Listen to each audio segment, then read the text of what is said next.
on Fan Appreciation Night at City Park. It's a 3-0 St. Louis City winner.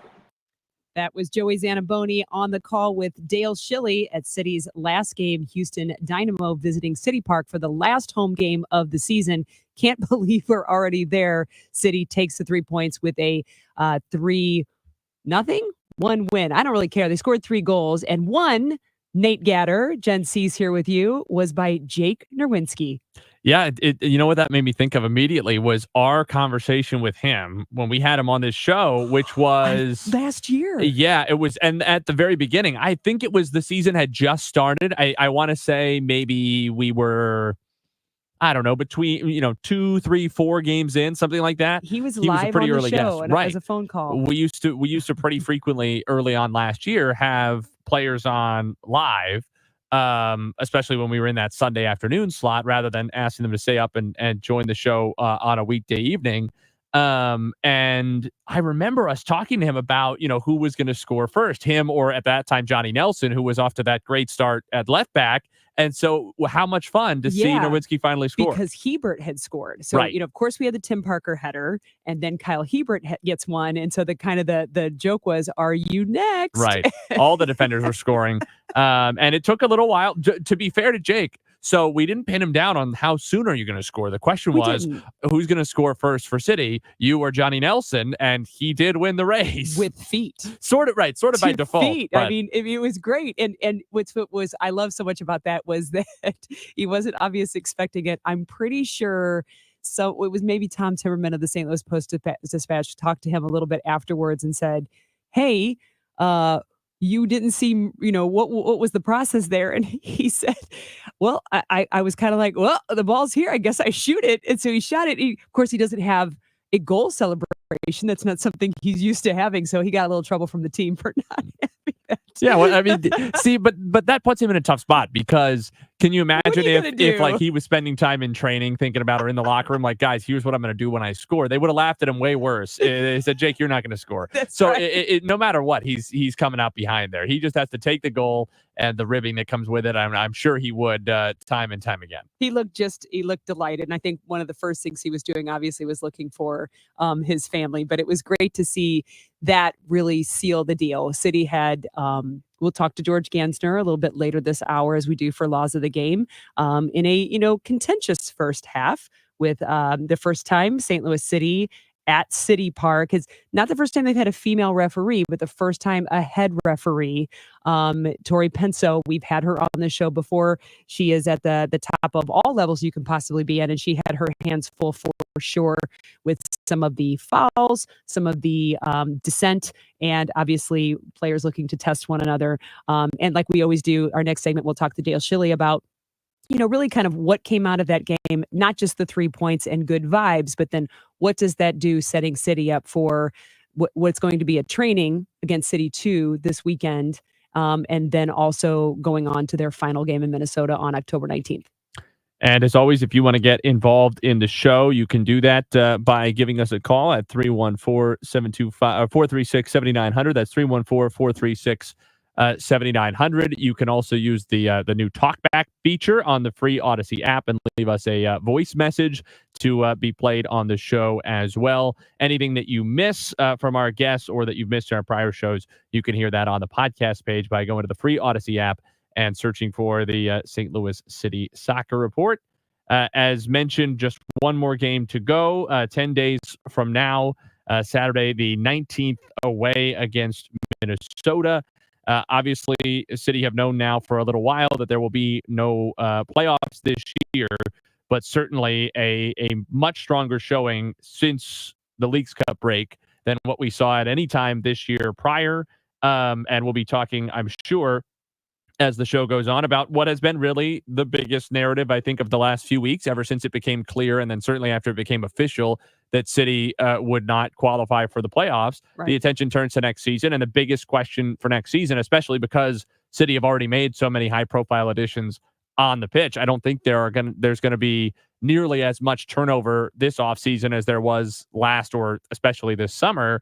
So the attention turns to the touchline and who's going to be down there as City's coach next season. Right, exactly. And I don't, of course, Lutz Pfannenstiel, to try and think you're going to get inside of Lutz's head and think about what is happening up there. I don't think any of us could do. Just from hearing him speak kind of around the training facility, and of course to Tom Ackerman a couple Sundays ago on Sports on a Sunday Morning, seemed like they're pleased. They're happy with what's been done, and a task that was really pretty monumental given to John at the time he did it, the way it happened. But of course, didn't tip his cap to what that might be. And when we talk to Dale Schilly, we'll have a little comment from John Hackworth, who is, of course, busy trying to coach a team. He's still technical director, and then, is of course thinking about what might happen next year. More to come. Dale Schilly, game analyst on Y98. He's the St. Louis City Academy director, is coming up next. He'll give us an update on all things City right after this.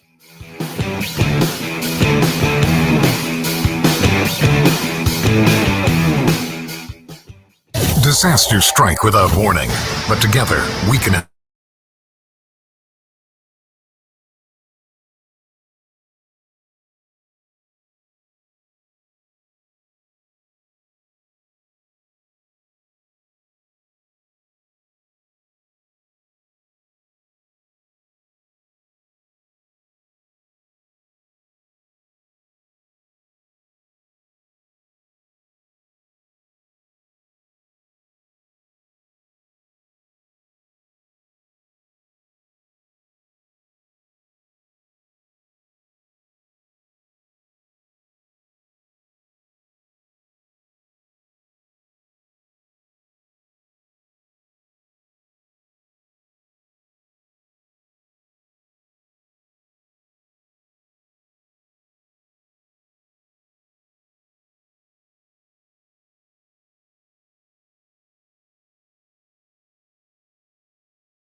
live with. Call Big Lou at 800-511-3535. The Y98 St. Louis City Soccer Report continues on America's Sports Voice, KMOX.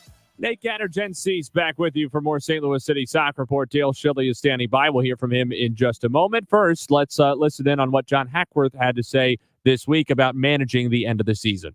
It's difficult to make all of those decisions thinking purely about the future when I know that I'm looked upon to just get results. But I think we found a good balance between the two so that we're still moving in the right direction, whatever decision it may be, whether a player plays in a certain position or who we're putting out in a lineup for that particular game or, who we're investing more time in. I'm a big believer that if I do it the right way, that we're going to get results anyway. And I think we have, to a large degree. Not perfect, but proud of the way our team's playing and the results that we've gotten recently. They did get that 3-0 win over Houston at the weekend in the final regular season home game, the final home game period for St. Louis City this year. They will play a tune-up game, if you will, against St. Louis City 2 this weekend with City having the weekend off. And then they will finish up against Minnesota away next weekend or the following weekend, 10 days from today. Dale Schilly is with us now. He is our match analyst for every game on our sister station Y98. You can also hear those streaming live on the free Odyssey app alongside Joey Sanaboni at our own Gen C's. Dale, let's start with that final, looking ahead actually to that final game of the regular season against Minnesota. Not so much how City will handle it necessarily, but I'm intrigued anytime this comes along when you have on the one hand a pretty hot City team who have been playing well and have a lot on sort of an individual level to play for, and that everybody's trying to earn their spot for next season, including, for that matter, John Hackworth. On the other hand, you have a Minnesota team who are safely in the playoffs, but have a wide range of outcomes still possible to them, including in a worst-case scenario, having to play in that 8-9 play-in game, or in a best-case scenario, maybe working their way up as high as 5th.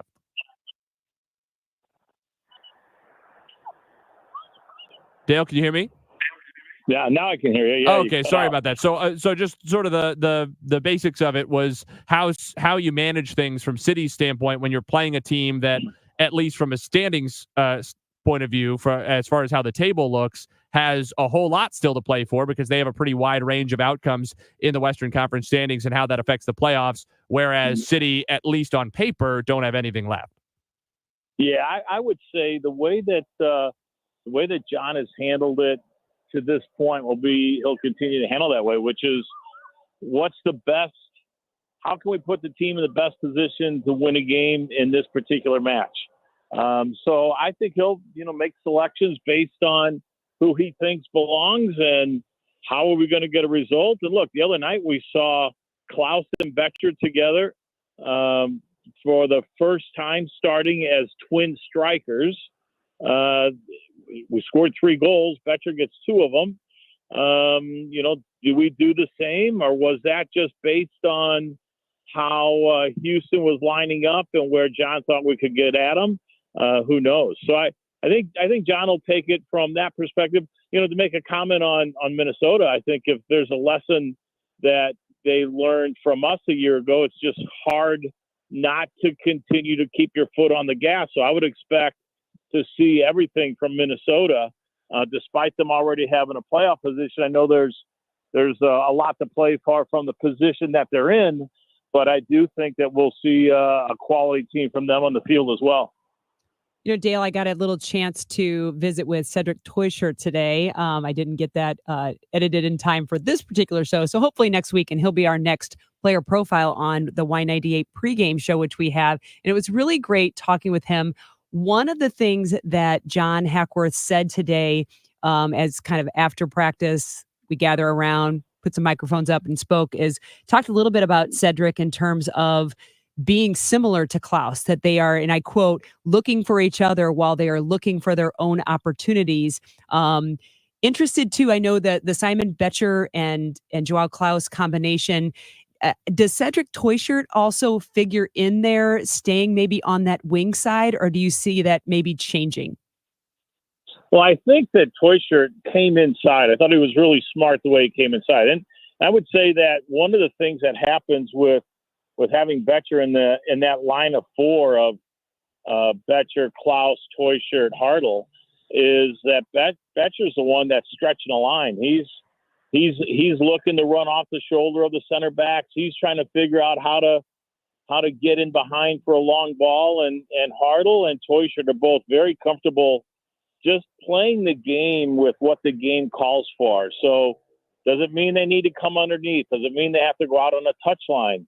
Look at Teuscher's first goal the other day. He was caught inside a little bit, and when he saw Horn pick up the ball and pick his head up, you could see him take 4 or 5 steps backwards just to give himself a little bit of space, and then just the recognition to play a first-time ball behind their center backs just shows the sort of intellect that he has when it comes to the game. So, yeah, I mean, I think they're an important part. I think the two of those players are extremely flexible, and with Betcher stretching a line, it gives Klaus a little bit of room as well. Dale, that game coming up on Saturday that Jen mentioned earlier and that I mentioned at the beginning of the segment, obviously it's not a game in the traditional sense. It's almost more of a preseason vibe, and that they'll probably split it up the way they often do with sort of the 3 periods of play, rotate people heavily. But with the first team trying to stay sharp before that last game of the regular season, playing against City 2, what is generally the dynamic of that kind of matchup? Is that the sort of thing that the City 2 guys and maybe any of the older academy players who might or might not get called up for that game really get fired up to play against the first team and have a chance to prove themselves? 100%. I could tell you when I was down in Miami playing in college, which is not quite the same, but we'll say it is. Anytime the Fort Lauderdale Strikers friendly came up in the springtime, that was a big game for us. So, yeah, the same. I mean, the 2-team guys that feel like they deserve a real look are going to, be really prepared for this. I think there's 6 guys or so, give or take, not including the guys that are already in the second team from the academy that are going to get called up, and it's a meaningful game for them. Last year in this scrimmage, Makai Joyner scored a goal or 2. And now he's having a banner year with the second team and is actually over in Europe right now with the U19s. So there's opportunity there for those young players, and a good performance certainly catches the eye of the staff as they try to figure out how to, who's coming next, what does it look like, what do the depth charts look like. Incredibly important games for the young kids.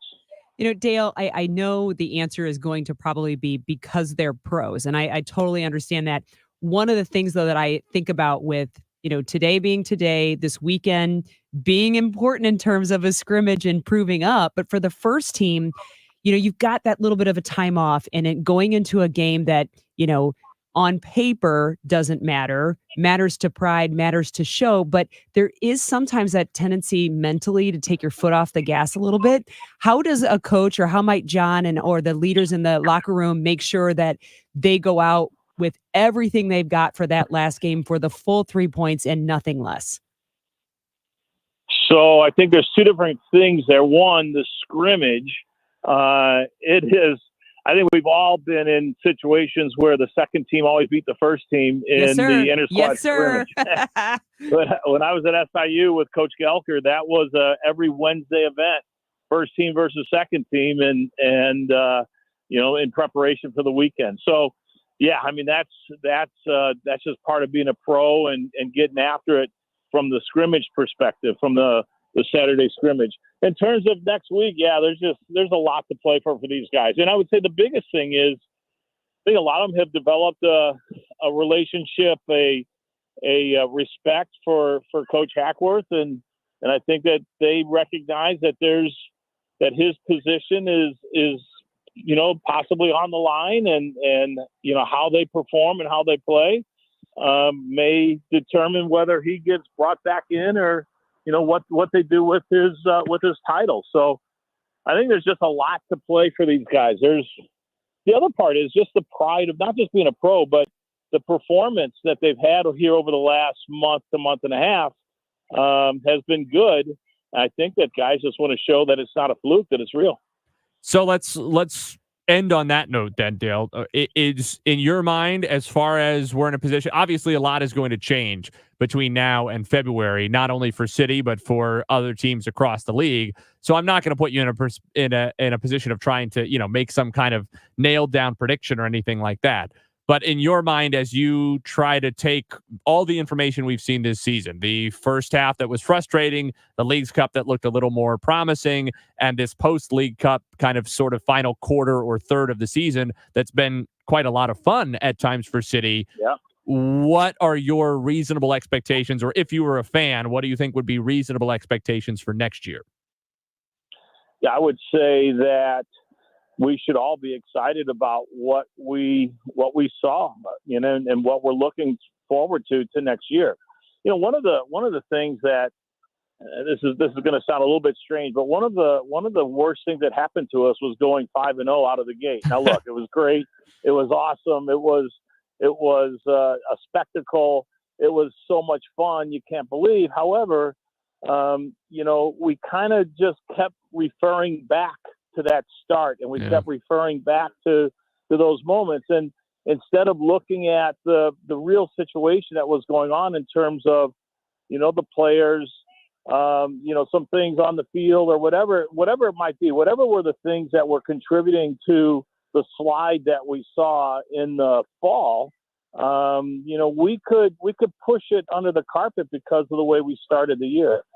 This year, the way things went, we had to take a really hard look at where we're at and assess how are we going to step forward and move forward. So in a lot of ways, that quick start, that awesome start that we all experienced was a difficult part for the way we came out this year, because it allowed us to look at things through rose-colored glasses. So what can fans look for? I think they can look forward to a really exciting attacking team, much like we saw this year. I think there's some areas that we got to improve in terms of maybe some level of athleticism from different spots on the field. Maybe shore up some things in the back a little bit. We'll see how that looks, but I would say that we're in a really good spot right now, looking forward to next year. It's funny you make that point about the 5 wins in a row to start, because I think I think you're exactly right. And well, obviously that's the best 5-game stretch in the history of the club in terms of results. I think to underscore your point, I feel like the team that I've watched over the last month is better than the team that we saw those first 5 games. They just happened to win those first 5 for a combination of reasons, when probably they were playing as a team that should have gotten 10 or 11 out of 15 points. Still quite good. They ended up getting all 15. Sure. I think the team we've seen the last month is the highest quality we've ever seen from this club in their 2 years so far. Yeah, I would agree with you. And I would say that just from a consistency and being able to count on a certain level game in and game out, one moment to the next, I think that we've showed a really high level, particularly in certain parts of the field. Middle third going forward, we've been stuck in the back for a little bit, but we've been okay with that in terms of growing and getting better, defending and protecting our goal, which is part of the game as much as pressing and winning the ball high up the field to get the score goals. So yeah, I would agree. We're taking the right steps forward, and I would say that our consistent performance here in the fall has been quite good. Dale, thanks so much. Made you work a little overtime that segment. I apologize, but that's okay because you have this weekend off the air. So rest your voice and get ready to finish out the season in Minnesota. All right. Thank you, guys. Dale Schilly, our match analyst on Y98, alongside Joey Zanaboni, and of course our own Jen Sees, joining us as he does every week here on the St. Louis City Soccer Report. We'll take a break, talk a little more City when we get back. Laws of the Game with George Ganser coming up at the end of the hour. We'll also hear from City striker Joao Klaus later on in the show, and talk to Ty Keogh about the U.S. men's national team in the start of the Maurizio Pochettino era. All of that and more still to come. The St. Louis City Soccer Report continues next on KMOX. The choice of a lawyer is an important decision and should not be based solely on advertisements. If you've been hurt on the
Thursday night, it's the 49ers and Seahawks, and you can hear the game here. Siteman Cancer Center game time 6:30 on America's Sports Voice, KMOX.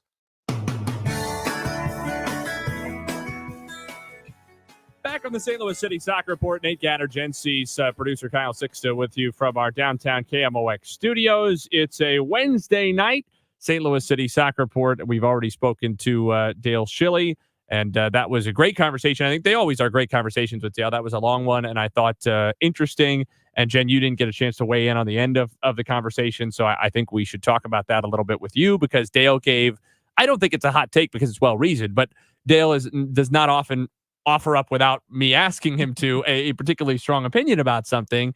He answers all of our questions, but he's not in the business of hot takes, as he shouldn't be. He's in the business of well-reasoned analysis. And I think this was a convergence of those two things. And he gave a really strong opinion that for me makes a lot of sense. I don't know if for you, and I don't know if for our listeners. And if you have comments on it, you can call us at 314-436-7900, or you can get in on the conversation by using the talkback feature on the free Odyssey That's crazy. app. I'm going to try that. I'm going to talk back on you and break. I'll leave you a message. Okay, I don't know if that would work. You have your own microphone. I don't know if that's necessary. I got a phone right here. Okay, we'll do it that way. Yeah, that's a little passive aggressive, but whatever floats your boat. So Dale at the end made a point about how maybe it was a bad thing in some ways last season, and I think probably in the carryover to this year too, that City started 5-0 to begin the club's history last year. And obviously it was magical. It really just sort of took the city by storm. Not that everybody wasn't already excited. The huge winners were everybody scalping tickets and selling them on the resale market, because that market just got out of control and never came back down for the remainder of the season. And in the end, it was enough to keep City top of the table for the entire year. But it became clear. I think it's clear now in retrospect, and it was clear to some people. I think some people were saying it at the time, even while the 5-0 streak was going on, and we sort of maybe dismissed it as sour grapes, that the City were never really playing a top of the Western Conference quality. They were playing well early on in the season, and they were getting some good breaks. The other team passed them the ball a lot, a shocking number of times the first month and change of the season, which is partially caused by the press, but not completely.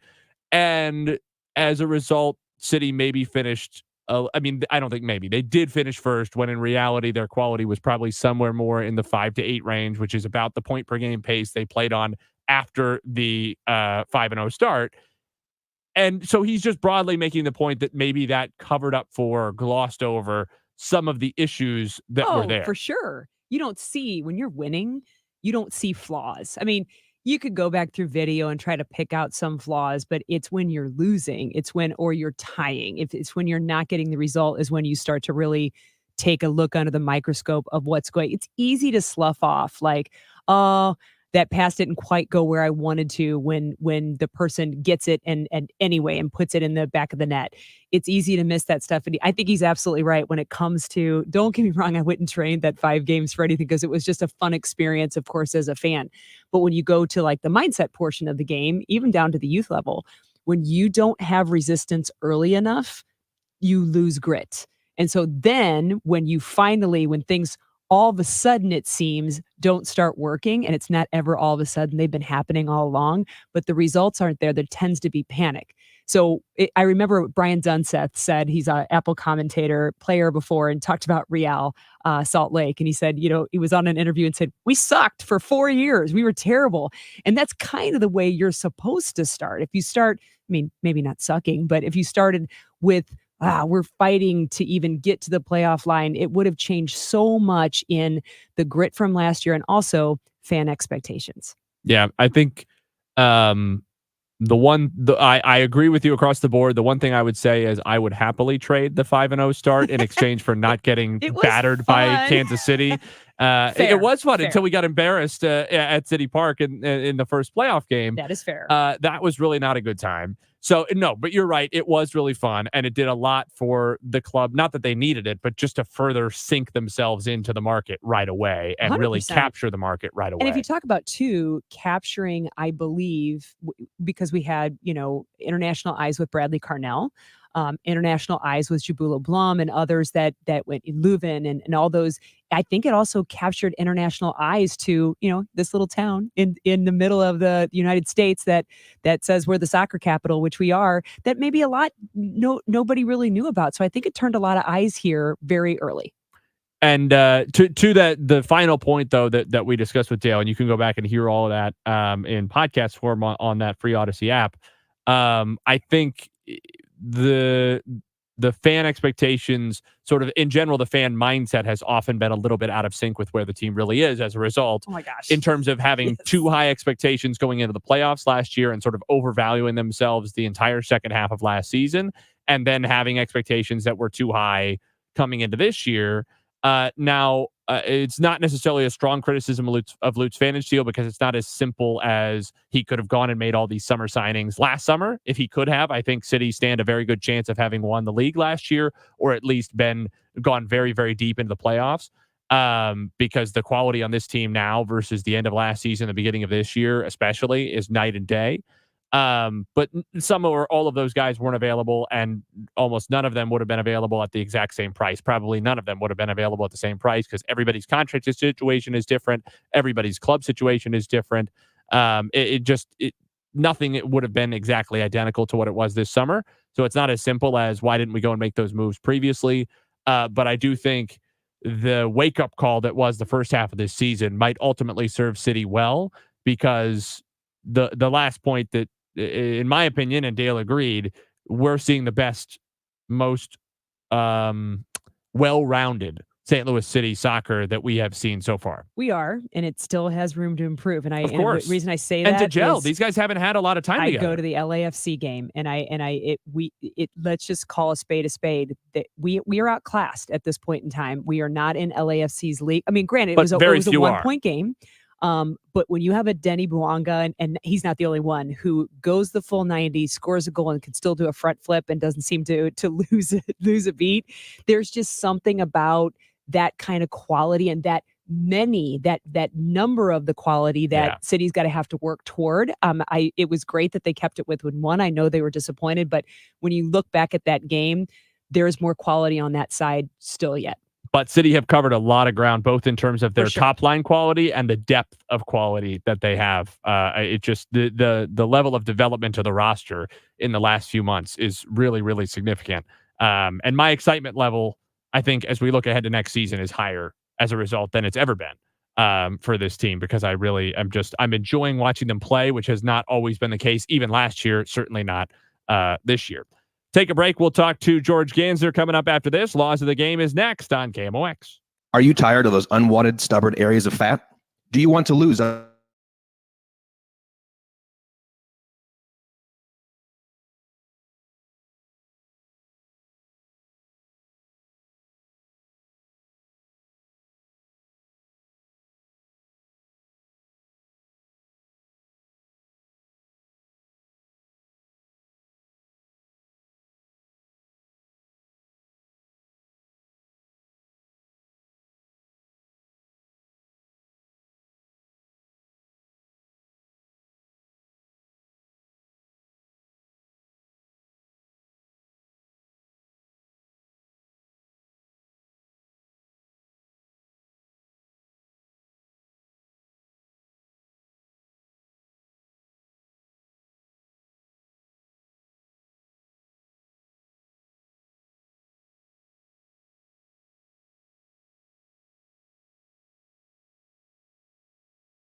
on America's Sports Voice, KMOX.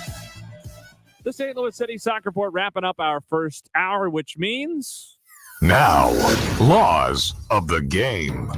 former MLS and FIFA assistant referee George Gansder joins us, Nate Gatter, and Jen Cease here on the St. Louis City Soccer Report to finish out the first hour. Don't forget, second hour, we'll still hear from Joao Klaus, City striker, and we'll also talk to Ty Keogh about the U.S. men's national team and it's starting the Mauricio Pochettino era. George, we appreciate you being with us. I know Jen is going to go deeper into this, especially the angle of Tori Penso having been the first woman to referee in the center. We've had some women assistant referees at City Park, but she was the first to take charge of an MLS game at City Park and sort of the significance of that, though I think it's probably diluted a little bit by just how long Tori's been in the league. You know, anyone but St. Louisans, not new to see her out there. But let's talk about what was a pretty busy game for her and how she managed it.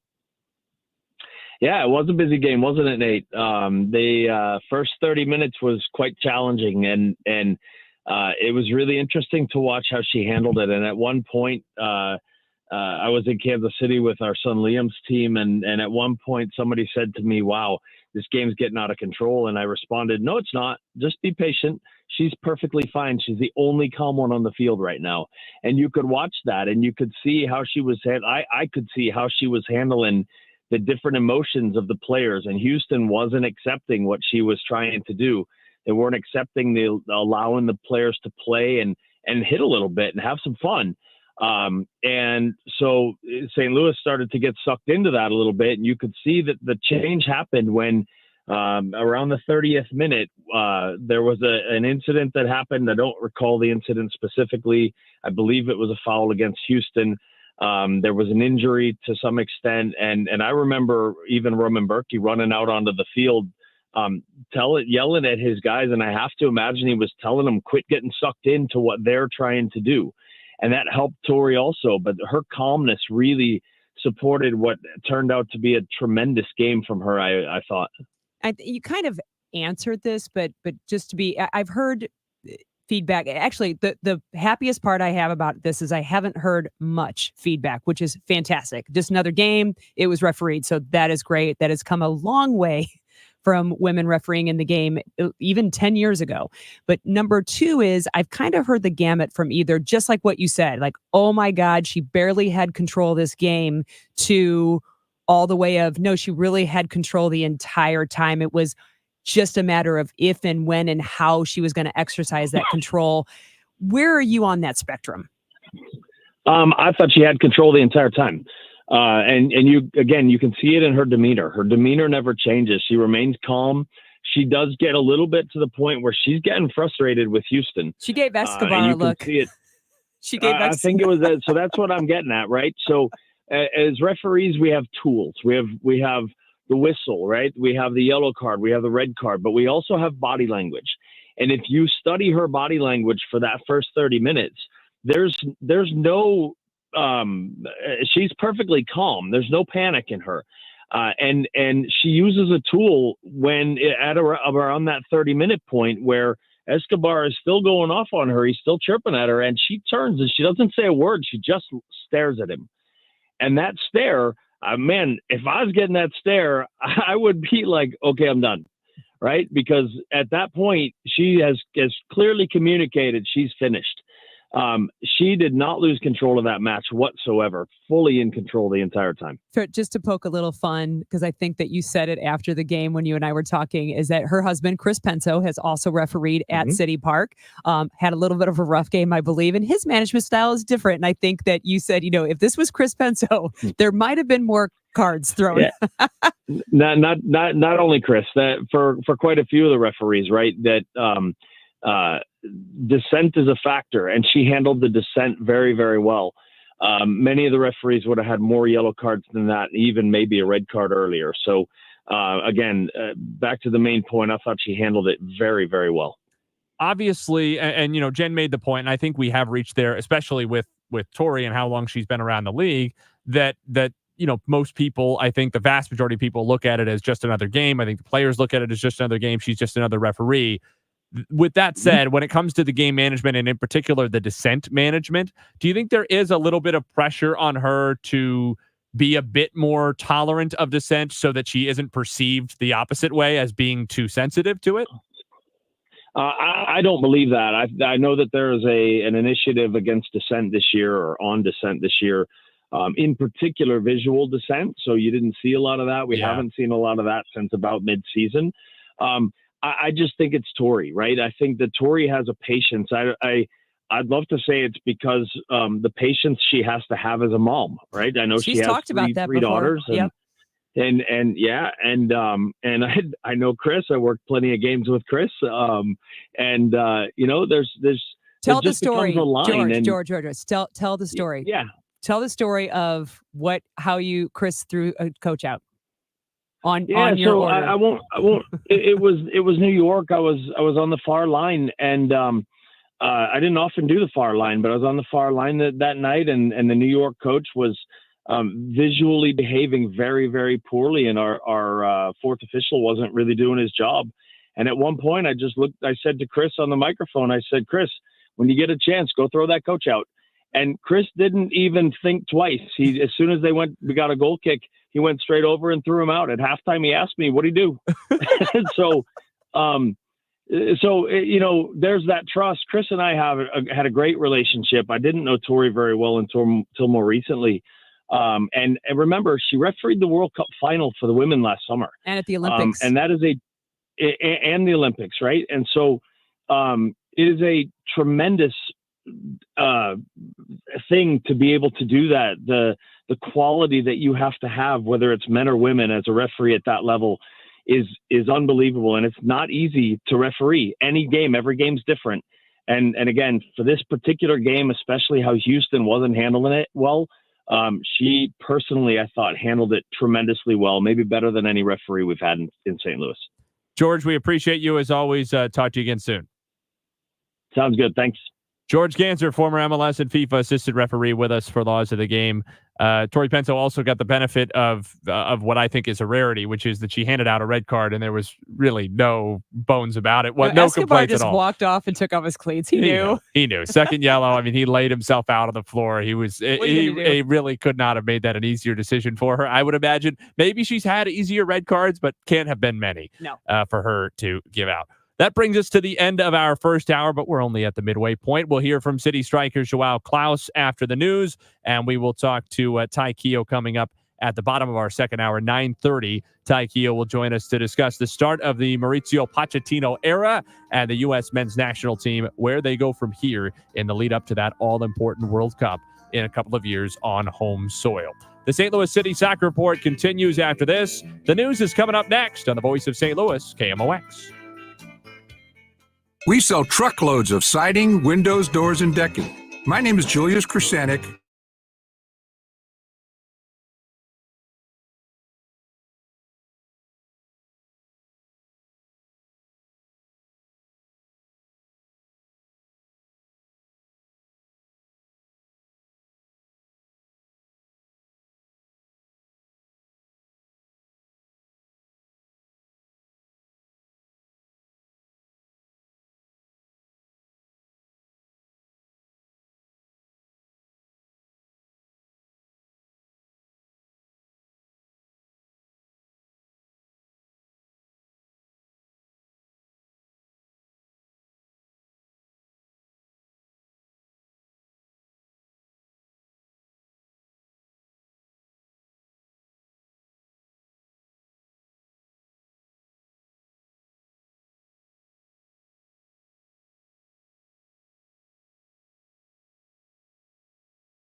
56. And for Friday, a sunny day and warmer with highs of 84. Right now, 53 in St. Peters, 64 in Florissant, and 64 downtown at the Arch. I'm Maria Aquino, KMOX News. Y98 presents the St. Louis City Soccer Report on America's Sports Voice, KMOX. Hour 2 of the St. Louis City Soccer Report. Nate Gatter and Jen Cease back with you. We heard first hour from Dale Schilly and from George Gansner. We talked about the great soccer City have been playing over the last, let's say, 6 weeks or so, maybe 2 months now, since the resumption of the season the MLS season post Leagues Cup, and whether this is maybe the best form they've been in, and how it affects the outlook for next year. We talked with George Gansner about Tori Penso, the first woman to serve as a center ref for an MLS game at City Park, and her performance in the 3-0 win for St. Louis City over Houston Dynamo. A lot more as well. You can go back and hear that in podcast form on the free Odyssey app by searching for the St. Louis City Soccer Report. In this second hour, we're going to hear in just moments from City striker Joao Klaus, and we'll also talk live to Ty Keogh at the bottom of the hour about the U.S. men's national team as Mauricio Pochettino takes charge. Of course, his first officially competitive game in charge of the U.S. men's national team will come here at City Park in just a little over a month now. I think it's November the 18th, a Monday night in November at City Park in the quarterfinals of the CONCACAF Nations League. But we'll get to that in just a moment. First, we're going to talk a little Joao Klaus, and who better to kick that off than hearing some comments on Klaus and his role from City interim manager John Hackworth. I don't want him to play as a 6. If a game dictates that he has to defend the way he did, then understand if he's a little frustrated about it. But we win 3-0, and then I have to thank him and say good job. Really, the performance that he's putting in is allowing us to be in positions where they're the ones that are scoring the goals. Look, Klaus wants nothing more than to score. Also really impressive that he understands that if he does certain things, our team's going to benefit. There's always that fine line for a striker where you want him to be a little selfish, but in this case, when he's able to open space for other guys, that's really important. And he could choose to be selfish at this part of the season. He's clearly not. I give Klaus a lot of credit for understanding that and then actually going and doing it. That's John Hackworth on City striker Joao Klaus, who we know throughout his time with City has been asked to do a lot of different things, not just scoring goals. And that last part rings especially true, which is that this is a point of the season when City have been ruled out of the playoffs, and all of a sudden the attacking third of the field is so much more crowded, when there's temptation for all of those guys, especially somebody like Klaus, who had for long stretches this year a frustrating season, to focus on why not just do it yourself, getting his own, trying to pop in a few goals, make that number look a little bit better, and secure his place in the team. And I'm sure he appreciates hearing something like that from John Hackworth, who is telling him, I'm looking at a lot more than just your goal scoring output when it comes to securing that place in the team next year. Yeah, for sure. You already know by now, Klaus is a favorite of mine. I enjoy talking with him. I enjoy watching him play. And I have people in my soccer circle that 100% are on the other side for me. They're like, no, striker, go to goal. I don't care. Score the goals. It's all we care about. And I get that. I totally get that. But I put a lot of stock in playmaking. I put a lot of stock in... That's great, score goals. Especially but now that he has so much quality around him. Yeah. So, listen, I have literally crossed a ball that went over off of one of my fellow players' rear ends, and she gets credit for the goal. So I'm just saying that a lot goes into playmaking and assisting. And if you can even draw players with you, which Dale Schilly talked a little bit about that in the post game, was that when you have a marquee player like Joao Klaus, nobody is not going to take him seriously. And you don't really ever know what Joao Klaus is going to do. He's really unpredictable with the way he runs. He draws attention, and that leaves people like Simon Betcher free. I know one thing Joao Klaus is going to do, and that's because he already did it, which is talk to Jen Cease so that we can hear from him not only on the Y98 pregame on our sister station, but also so that we can hear him right now on KMOX. Feeling better now. As you know, it's not an easy injury. It was a long time that I stopped again, and it was very difficult mentally for me. But I'm happy that I'm able to play again, be around. Yeah, I had a moment during the injury that I was able to run, but I didn't know if I was going to be able to play against this season, because it was just so difficult for me to touch the ball. So yeah, just happy to be back. And it's not just getting your legs to feel better, it's feeling the movement again, getting the flow of the game again. That takes time. Exactly, it's a lot of things involved. The movement to touch the ball and everything was really challenge for me and Haas as well.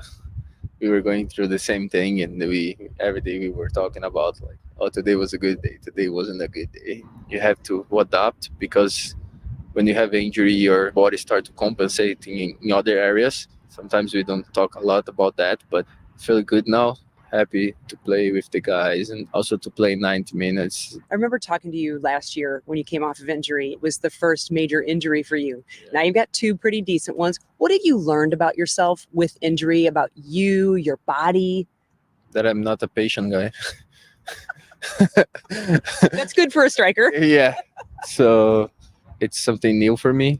I never had any injuries in Europe before. It's a lot of things that changed from Europe to here.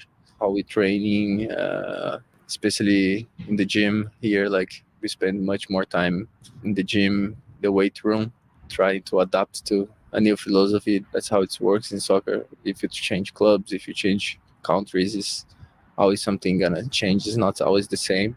When you come back into a lineup where City did a good job in the summer transfer window, got some great players, but you've got to figure out also then how to work with them. How is that feeling so far? It's easier to figure out how to play with good players, that understand the game. Of course, we still have to learn the movements of each other. We still have to learn how we like to play and how we can combine our strengths together. This needs time. When Heck took over, the team improved a lot. We are already showing that we can play much better than how we were playing before. Just watching you play, whether it was before your injury or now, I think, Klaus, you are one of the most unselfish strikers I've ever seen. Strikers by nature are single-minded. They think, go to goal, I score, go to goal. You do that, plus you leave the ball for other people. Where did you get that from? When we are playing, we represent club, we represent fans, we represent a city, a community. So I can't just think about myself and just think about score goals. Of course, that's something that's bothering me a lot. As a 9, I don't consider me as a DP, but I don't think makes you different than the others. But I know there is a lot of pressure from the people outside about this. I know people expect a lot from me, and I expect a lot from me as well. So it's been very disappointed for me, to not be able to score goals. But in the same time, I cannot just think about myself making bad decisions to try to score goals. And my father, my mother, they always did me, if I have two, I can share one. Even in my personal life, I do the best that I can for my family to be proud of me. I think the soccer is the same thing. My first thoughts is always help my team the best way possible. If I can score a goal, I would be more than happy to do that. But if I have a teammate in better position than me, or that maybe to take a shot is not the best decision, I will always pass the ball or just leave the ball for a teammate. I think I would not be able to live a life just being selfish the whole time. That's not the way that I want to live, and that's not the way that I want to build my career as well. Do you count that as a win, though, when you contribute to the goal, even if you're not the last person to put in it? I can think of at least 3 specific goals that never happen without your involvement. If we can score as a team, it's perfect, If we can make a run to open space for a teammate, or just leave the ball or make an extra pass for them to score, it's also a perfect moment for me. I think the most important at the end of the day is the results for the team and for us.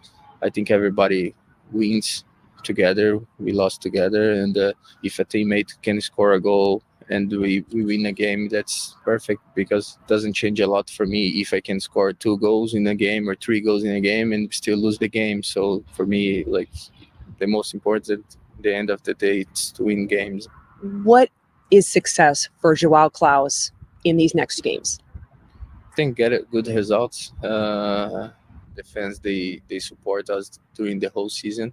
It's the minimum that we can do. It's give our 100%. Also for Heck, it's a guy that is here from the day one as well. He was our assistant coach in the first year as well. 2 days, right? Yeah, he was in the city 2 days. He was our assistant coach in the first season as well.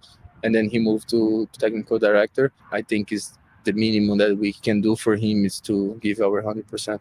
There are many kids. My oldest daughter, you and Celio are her favorite players. And I asked Celio about that last year, and I said, why do you think that is? And he said, maybe because we're from Brazil and we play with so much passion. Why is that? You guys are fan favorites for your work on the pitch, but also what you do outside the pitch. Why do you think that you and Celio resonate so well together? I think Celio answered very well our passion for the game and also to be here from the day one. I think we have to build the team, build the club. I think this is something that we have to count. Being a good human being as well.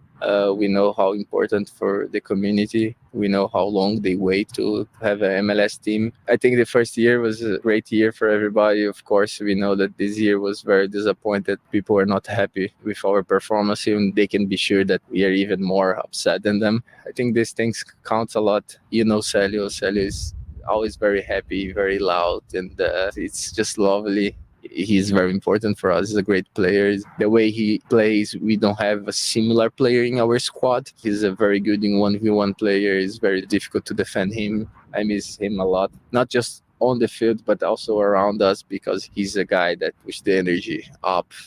That was Joao Klaus and I visiting actually last week before City beat Houston 3-1, and he and Celio Pompeu were at the City Pavilion before the City 2 game with line out and around the block. Not everybody got in to see them. Luckily, I love my daughter, and we stood in line for an hour and got in there, and she got her picture. And really, those two are some fan favorites, and it was fun to see them together. And to also see Celio, of course, walking he drove in pretty well and he walked in pretty well. And so it's going to be awesome to finally have him back. Certainly will be. We'll take a short break. When we come back, we'll transition to a little bit of U.S. men's national team talk before we visit with Ty Keogh at 9:30, discussing exactly that subject. And I think we'll wrap up this second hour touching on St. Louis City 2 and some excitement going on around them in MLS Next Pro. Still wrapping up. A couple of more segments to go. Stay with us on KMOX.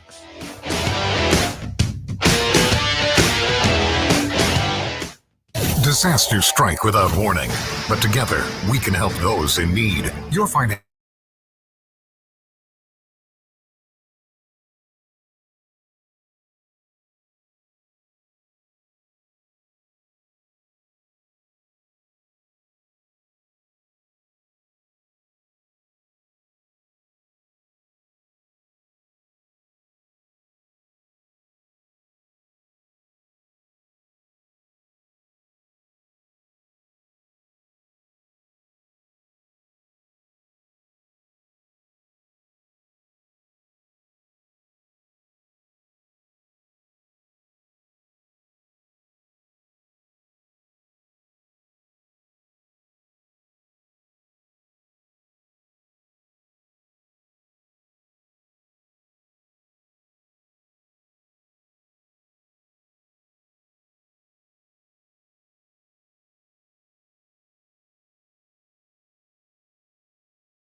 $5,000.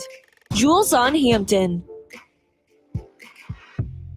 The Y98 St. Louis City Soccer Report continues on America's Sports Voice, KMOX. Time to talk a little U.S. men's national team in this short segment, and then in just a few minutes when we talk to Ty Keogh. Nate Gatter, Jen Cease back with you as the St. Louis City Soccer Report continues. Of course, I think everybody who follows soccer at all has heard about Mauricio Pochettino, appointed as new manager of the U.S. men's national team, former manager of Tottenham and of Chelsea and of PSG. I think by some distance, certainly the biggest name managing resume in the history of the U.S. men's national team, and a lot of excitement around what he can do in the couple of years he has to work with this group before the World Cup on home soil coming up in 2026. He'll make his coaching debut for the U.S. in just a few days on Saturday in Austin against Panama, and then they will travel to take on Mexico away. But the competitive debut will come November the 18th when City play a CONCACAF Nations League quarterfinal at City Park. Already the second U.S. men's national team visit for a competitive fixture to City Park. The third time in total U.S. soccer has been here. Just once for the women, You the and I Becky went to a Sauerbrunn game. game. Yeah. Well, Once the for one we women. went to was the men. That's right. And then that they was came one other time when they were here for, I think, a Gold Cup quarterfinal or something to that effect. When the men came to City Park for the first time. But these are the kinds of Midwestern smaller cities and MLS stadiums where the U.S. men's national team has had a lot of success and consistently come back. St. Louis, Columbus, Cincinnati, Minnesota, although that really cold weather game against Honduras, that didn't go too well in terms of just, human safety. But anyway, I did see one thing, and this reminded me of our conversations about Nico Gioacchini when he was here and would talk about his ambition to go to Europe. Of course. And how American fans are not used to hearing that from American athletes, where they'll openly talk about some ambition they have away from their current job. Right. Pochettino was asked already about if he would ever have any interest in the Argentina national team job because he is Argentinian. And naturally, he said, yes, of course, that would be a dream job. I would love to do that at some point. And the American reaction is, hold on, buddy.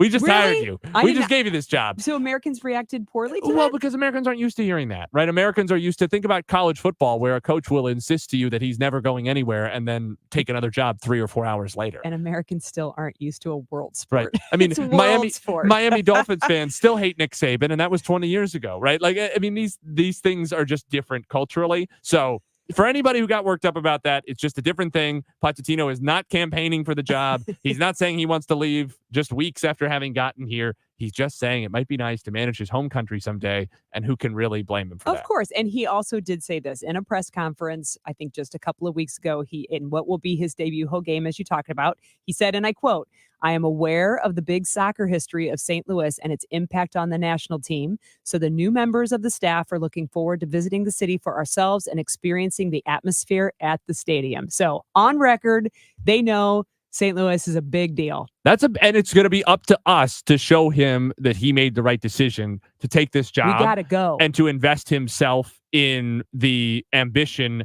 of this program.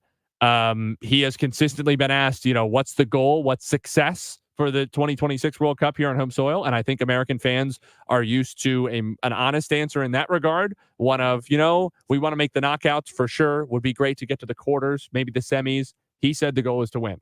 Yeah. But you play the game to win, you play the tournament to win, and where our goal is to win.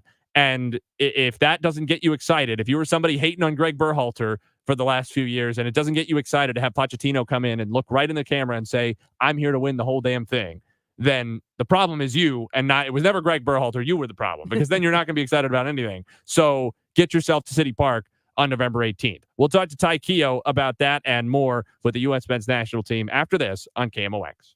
Hi, this is Debbie Monterey. Join me and my co-host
on KMOX. The St. Louis City Soccer Board rolls on into our final half hour this evening. Nate Gatter, Jen Cease back with you on KMOX. We're joined now by Ty Keogh to talk about the U.S. men's national team embarking in just a few days on a new era with Mauricio Pochettino as head coach. And after games this coming week against Panama and Mexico, the U.S. will then play its first official competitive game in St. Louis at City Park in the CONCACAF Nations League quarterfinals on November 18th. Tickets are available for that one at a pretty reasonable prices as well to pack out City Park and see the U.S. men's national team's competitive debut under Pochettino. Ty, thanks so much for being with us. Happy to be here, Nate. It's always fun to be on the Soccer Report. Hi, Jen. I think she's next to you, right? Right here. She most certainly is. Let's start with sort of your initial reaction when you heard Mauricio Pochettino was going to be the next head coach of the U.S. men. Well, I've been a Pochettino fan since probably as early as 2014, which I think is around the time he took over the Tottenham Spurs, the Hotspurs. And his style that he was able to put into play there with Tottenham, easy on the eye. Now, of course, he had oodles of talent. Spurs have always spent pretty lavishly when you think about it. And, Harry Kane, they had Son, the Korean. They had Christian Eriksen, who's now with Man U. They had Dele Alli, a super young talent at the time, and a very solid back line with a couple of the Belgian national team center backs. And he was impressive. And what's funny is you talk to people and they go, is he Italian? He must be an Italian guy. I'm like, no. He's got an Italian last name. But he's an Argentine and played his pro soccer when he was a player, largely in Spain. So he's been around the world a little bit. So he has a refined idea of what's necessary to achieve at those highest levels. It will be the first time he coaches a national team. And what's really kind of crazy, Nate and Jen, the World Cup will be hosted, the Men's World Cup will be hosted by the United States in about 20 months from now. And so he's, there are expectations. He doesn't have to go through the qualification process with his new team. But there's a lot of pressure when you're hosting a World Cup, along with Canada and Mexico. But and obviously to have a new coach too injects a big amount of energy into the squad because they all have to reprove themselves with a new man in charge. Yeah, reading some of the news just from today, talking about the U.S. men's players, praising Mauricio for his intense, and I quote, intense training sessions. St. Louis's Tim Ream, and I quote him, saying the coaching staff wants to get to know us, and obviously we want to get to know them. The message is that Pochettino wants to win. He has his principles, he has his ideas, but at the end of the day, it's about winning. It's important to have that mentality. It's important to have that mindset going forward, leading into these games and beyond that. And, I would imagine it's got to take a little bit of time for rapport, right? Rapport to be a relationship between coach and player and vice versa. But it sounds like he's hitting the ground running pretty hard. Well, Pochettino, I think he wants to see who wants it badly enough. And the great thing is, you just mentioned Tim Ream. There's two other St. Louis players in the mix right there. Josh Sargent, who, if he could stay healthy, can be a consistent scorer at that level. I'm convinced, but based on what he's done over the years. And then, basically you've got the Patrick Schulte, vying for a spot as a goalkeeper with that squad as well. So it's really fun to see St. Louis guys involved. And for Tim Ream, Pochettino is pretty shrewd. He wants to keep some of that leadership around and the experience that Tim Ream brings to the squad. Yeah, at one point there was a U.S. men's national team squad that he called up, and I think it's going to be this next squad for this round that he called up with where Tim Ream was, I think, 10 years older than the second oldest player on the team. So they certainly do need some voice in that room. They still have a very, very young team by average age, and a team with, as it stands, and this current couple of games, this current window, only one player over the age of 30, and that's Tim Ream. Right. And you know what's, I think, a great indicator of where possibly this squad is headed? Christian Pulisic is maturing. He's scoring consistently in Serie A for AC Milan. And to me, he's always had a lot of emotion, and he wears his heart on his sleeve. But now I think there's a true maturity and confidence that he seems to be able to exude to the rest of his teammates with the U.S. men's national team. And I think that's huge. Obviously, he's talented. He's signed some big contracts, in England and in Europe. And basically, if you see him now be able to actually get a group around him that believe in themselves and really believe that he can help pull them through, not just with his individual performances. Pulisic, he's a dangerous player, but in how he can help, I think, control the pace of a game, control the squad's mentality. And I think it can make a difference. So you got to hope that he stays healthy as well. Maurizio is coming into a country, as you know, Ty, that has a very different youth system, competitive youth system that's set up to feed to the national team. Very different than Europe, very different than the rest of the world. So I would think that he and, of course, Emma Hayes is experienced on the women's side of the game, maybe have some challenges or some different things that they have to look at because our systems are so different. I wonder if that they may have a trickle-down effect. We know that for our first team here, St. Louis City, the way St. Louis City is playing now on the field is different under John Hackworth than it was under Bradley Carnell. And I know from talking with Dale that has trickled down into the academy. Do you think that the style of Maurizio and even Emma and that European style will trickle down into maybe the youth part that might feed there one day? Well, I agree with what you're getting at, but when you think about it, though, there's huge differences in terms of soccer development of young players here versus Europe or South America. But the mitigating factor is so many players, at least on the men's side, are going to Europe when they're 17, 18, even 16. So they're getting into that environment earlier and earlier. So it means there's less of a difference in player development because they're right in it. They go to those places and are training and competing and trying to make their way into a professional contract. Now, Josh Sargent signed his first professional contract on his 18th birthday. And he had already been in Germany training at that time. So, that's different. But as far as you mentioned Hackworth and St. Louis City's style of play, it was pretty striking at times.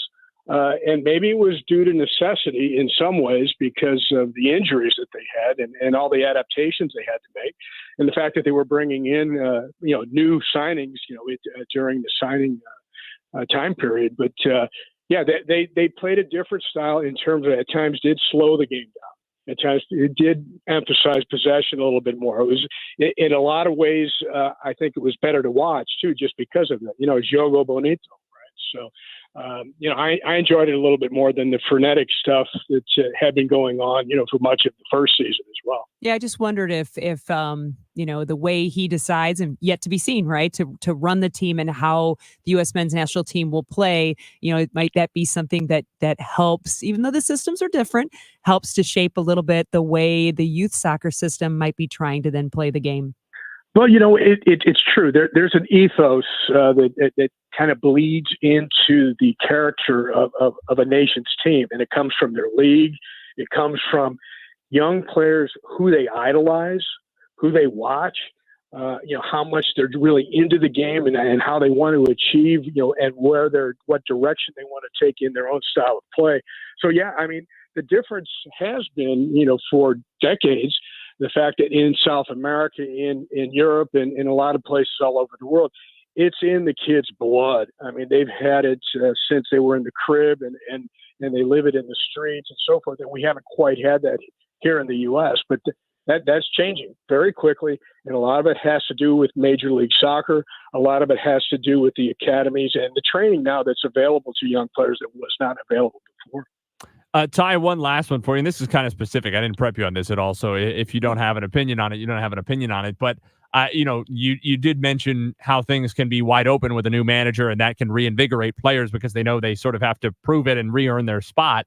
That is maybe true, nowhere more true than at goalkeeper for the U.S., where all of a sudden things are totally in flux because Matt Turner really has not played well for club or country now for quite a while.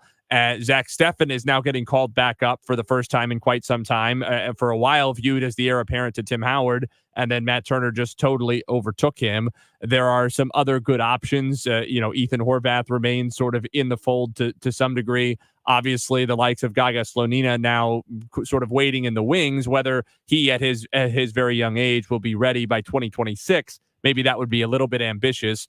But Pochettino has also said, to the point of Zach Steffen coming back to Colorado from Man City to get more playing time, that at all levels of the pitch, he is more than open to calling up and using MLS players who are getting consistent minutes and playing well, as opposed to guys who are at bigger clubs in Europe but not getting consistent minutes.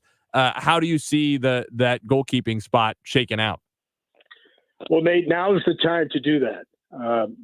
All bets are off. Everybody has an open chance to make their impression with a new coach.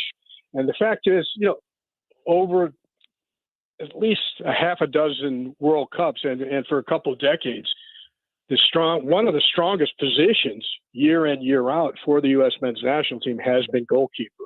You mentioned Tim Howard. That's just one of them. Brad Friedel, Casey Keller, even going back to Miola. These guys were great athletes and were great performers at the top level. So, yeah, it's great to have options, and it is even better to have competition, and that's what you're talking about. And Patrick Schulte, who had a very good Olympics for the U.S. team, from St. Louis, he has a shot to be perhaps the starter or certainly in the squad for a World Cup, which would be really exciting. Ty, we appreciate your time. As always, we look forward to chatting a little bit more about the U.S. men's national team, City, and a lot more going forward.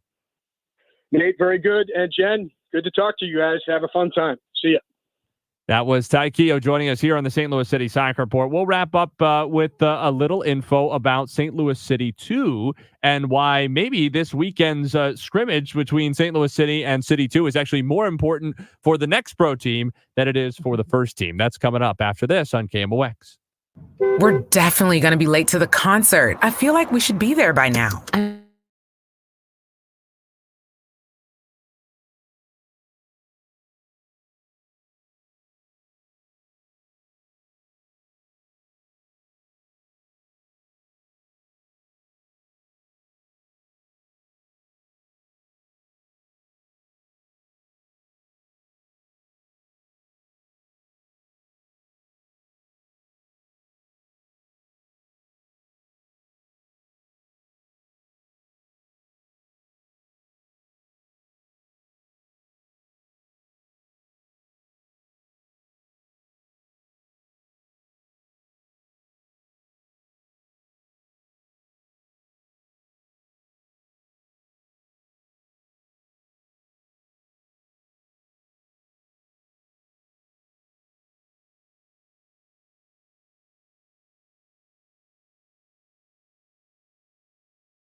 continues on America's Sports Voice, KMOX. Wrapping up the St. Louis City Soccer Report. St. Louis City off this weekend, Jen Cease. Not quite. But only got a kind game. of. They will be playing a closed-door scrimmage against St. Louis City 2, the second team in MLS Next Pro.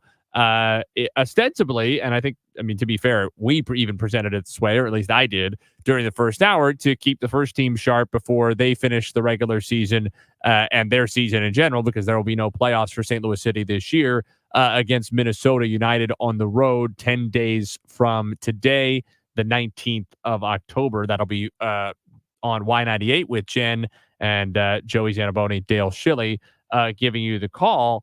But the day after that, St. Louis City 2 will be hosting LAFC's second team in the MLS Next Pro playoffs. And so I wonder if from that standpoint, in fact, I don't wonder. Who's prepping who? Right. I think you could make the argument that this is City 2. It's kind of like being in the on-deck circle with the weight on the bat. This is them playing the first team the week before they start their MLS Next Pro playoff run.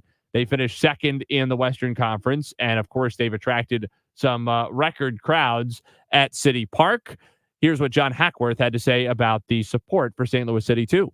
I think we're number one by a landslide for this reason. We are developing players and utilizing City 2 and Next Pro to get our players ready for moments in City Park with the first team. You look at Johnny, Wenzel, Jaden, Jose, Akil, Jake, JGR, Christian played an unbelievable game on Sunday.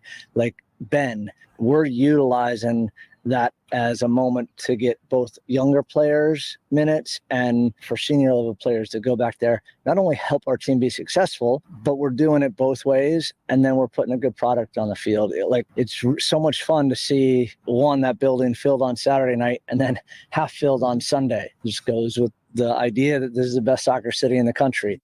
John Hackworth talking about not only the crowds for St. Louis City games, but also then on Sundays for City 2. And all those names he rattled off, that's really just this year, right? And that's not even mentioning what they did with the team in terms of Kyle Hebert, Josh Yarrow, Celio Pompeu, some of those guys who were part of the picture early on and then got their opportunities with the first team in 2023 and then are all still with the first team now. Yeah, and I went ahead and took the family and went to City 2 on Sunday, and I think the attendance record was reported at 12,022. I think that's record breaking in MLS Next Pro. And I think I saw somewhere else, even in other leagues, it's like a record breaking attendance that's not the top MLS. So, fans were there. They have a great time. It truly is fun for kids. My kids had a great time. My youngest sole ambition was to get on the Jumbotron, and she did. Very happy. The other ones are more usually doable. more doable. And that was actually fun too. And not that you're going to see less of that in the first team games. You're going to see some of that, but not as much as you can for the second team. And it was really fun. Like almost every stoppage of play, I saw a bunch of kids and different families getting on there and everybody having a great time. I sure did. I think it's one of the fringe benefits, I'll say, of how difficult tickets were. Maybe one of the silver linings is a better way to put it, of how difficult tickets were to get, how expensive they were to get last season for the first team games, because it, I think, forced some people who would have otherwise gone to those to consider alternatives, especially families with younger kids, where it's hard to justify spending $150, $200+ a ticket, which was often the going rate last season. It also, I don't want to say forced because it makes it sound like they didn't want to. It incentivized St. Louis City, the non-soccer operations area, to put a lot of time and effort and thought into how are we marketing, how are we presenting these St. Louis City 2 games, because there's spillover demand for those games. And so they've put the time in. Not only do they make it feel professionalized in terms of the concessions that they have open, the areas of the seating that they have open, which feels like it keeps incrementally increasing as the attendance keeps increasing. It does. But also being thoughtful about this crowd, although still big, is not the same crowd that we get on Saturday night, right? There's a different demographic to it, and that you're going to get a lot more families. You're going to get a lot more young kids. There's a particular type of fan that you're attracting to this game, at least in greater numbers than on Saturday night. For sure. And trying to gear the game presentation a little bit toward them in terms of just these kids want to be on the Jumbotron. That's We don't need to right. reinvent the wheel. We don't need a million things going on when the ball goes out of play. We can just show some kids because it's going to make their day. Yeah, we were sitting, and within reason of the places that are open, you can sit anywhere you want, of the places that are open. So we went, of course, I don't want to be on the sun side, so no, thank you. I went on the shade side, sat up in the second tier, which I've never sat in. It was kind of a really great place to look at. Like 4 young boys, probably younger than my 8-year-old, were making it their mission. They were having the best time, making it their mission to make sure that if the other team fouled, they chanted for a yellow card all game long. The kids will get stuck on those things, won't they? They really did. So City will finish their season in Minnesota on the 19th of October. That's 2 Saturdays from now. And then the next day, the 20th of October, Sunday afternoon, 2:00 local time, St. Louis City 2 will host LAFC's second team at City Park in the first round of the MLS Next And Pro we playoffs. picked them, right? Like that's the nuance Yeah, of this. so the way it works in MLS Next Pro is that essentially teams get to pick their playoff opponents, starting with the top seed, which is North Texas SC, the affiliate of FC Dallas. They were the top seed in the Western Conference, so they got to pick. Instead of picking 8th-seeded Houston Dynamo, they picked 7th-seeded Vancouver. We got the second pick and picked 5th-seeded LAFC, which is surprising. Interesting. And so in the end, the 8th seed Houston Dynamo was picked third as an opponent, and they will play the 3rd-seeded The Town FC out in California. So the matchup, I don't know how the reseeding works. In theory, it would be the winner of North Texas and Vancouver. They've got them positioned both on that side of the bracket, but I don't think that's how it works. I think they would reseed based on the seeding order. So City 2 would likely, if they win, in fact, I think if they win, they'd be guaranteed to then also have a conference semifinal Says, at home as well. Pick your opponent once again. Yeah, so So, I think they would get either the first or second pick of their opponent, depending on Interesting. whether North Texas win. So that's available 2 Sundays from now, the 20th, City 2 in the first round of the MLS Next Pro playoffs. That'll do it for us here for the St. Louis City Soccer Report. For Jen Cease and all of our guests, Nate Gatter saying so long. Our producer, Kyle Sixta, deserves some credit as well. You can go back and hear anything you missed on the St. Louis City Soccer Report podcast on the free Odyssey app.